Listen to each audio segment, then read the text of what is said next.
你有冇遇過啲咁嘅老細？佢自己做嘢就超叻，但一做咗管理層之後，成 team 人嘅士氣即刻插水，效率仲衰過以前。或者你有冇遇過啲同事，明明能力普通到冇朋友，但就不停升職，最後卡咗喺一個佢完全 handle 唔到嘅位？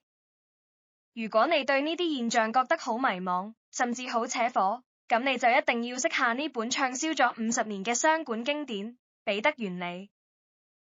呢本書係1969年第一次出版，俾人譽為職場嘅黑色幽默聖經。佢用一種又荒謬又精準嘅角度，解釋點解我哋嘅公司機構裏面成日都充斥住咁多無能嘅人。今日我哋用8分鐘同你揭開呢個職場魔咒。書入面有幾十個案例，我揀4個出嚟同你分享，等你知道呢個原理喺現實生活係點運作。例子1，好技工變咗廢領班。有個叫響克嘅汽車維修師傅，佢整車技術一流，咩奇難雜症都搞得掂。因為表現出色，公司升佢做維修部領班。點知一做咗領班，佢嘅完美主義變成咗缺點，佢成日忍唔住自己落手落腳去整車，完全冇時間做管理。啲師傅喺晒邊等佢開工，成間廠亂過亂世佳人。結果呢？一個好技工變成咗一個唔稱職嘅管理層。例子2，好老師升到冇朋友。有個叫 B 朗特嘅老師，教書教得好，做科主任又做得好，最後升到做校長。但做校長要面對嘅唔再係學生，而係校董會、區總監、家長會呢啲政治人物。佢完全唔識應付，開會遲到，得罪人，搞到學校失去社區支持。最後呢，佢永遠卡死喺校長呢個位，等到退休。例子3，好學生變咗死板老師。呢個主角叫蒂多小姐，佢讀書嗰陣係個乖學生，樣樣跟足規矩。做咗老師之後，佢都係死跟課本同規矩。有一日學校水喉爆咗，水浸到3寸高，佢仲若無其事繼續教書，等到校長衝入嚟叫佢走，佢竟然話：我冇收到你嘅通知話要走喎。呢啲就係缺乏應變能力，永遠升唔到上去嘅例子。例子4，好軍人變咗孤僻元帥。有個叫古德溫嘅將軍，佢作戰勇猛，不拘小節，同士兵打成一片，打贏好多場仗。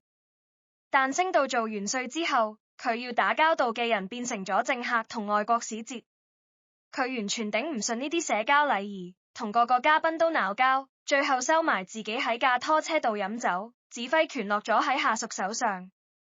呢個就係由識任升到唔識任嘅典型。睇完呢本書，我有2個好深嘅感受。第一，做得太叻反而係一種罪。本書有個概念叫階級去角質，意思係如果你嘅能力超班太多，好到你令到其他同事顯得好廢，或者你打破咗公司嘅常規，咁你唔單止冇得升職，仲分分鐘會俾人炒魷。上面提到嘅古德溫將軍，如果佢唔係咁勇猛，可能唔會升到去做元帥，反而可以繼續快樂咁打仗。呢個教訓話俾我哋知，好多機構嘅首要目標唔係效率，而係維持制度穩定。第2，有啲升職其實係暗黑兵法。本書提到雞肋升遷同橫向調職，即係明升暗降。如果你老細覺得你好煩，能力好差，但又炒你唔走，佢可能會踢你去一個更高嘅位，但嗰個位冇晒實權，或者調你去偏遠部門做個掛名顧問。所以下次見到同事無端端升職，唔好咁快葡萄，佢可能只係俾人處理咗咋。如果你唔想變成嗰個痛苦嘅廢柴老細，或者想開開心心留喺自己嘅舒適圈，可以試下呢幾招。第一，扮豬食老虎。書入面有個園丁叫葛林，佢種花超叻，但成日整唔見啲單據，因為佢知一做咗管人就冇得再掂佢最愛嘅植物，所以佢刻意喺文書工作度表現得論盡，等老細覺得佢唔適合升職，結果可以開開心心做一世園丁。如果你好中意你而家份工，完全唔想升，就不妨揾一個無傷大雅嘅缺點，等老細覺得你呢方面能力不足。第二，運用負面思考。當升職機會嚟到，用負面思考問下自己，新工要我做啲咩我討厭嘅事？要同邊啲難頂嘅人合作？會冇咗幾多生活質素？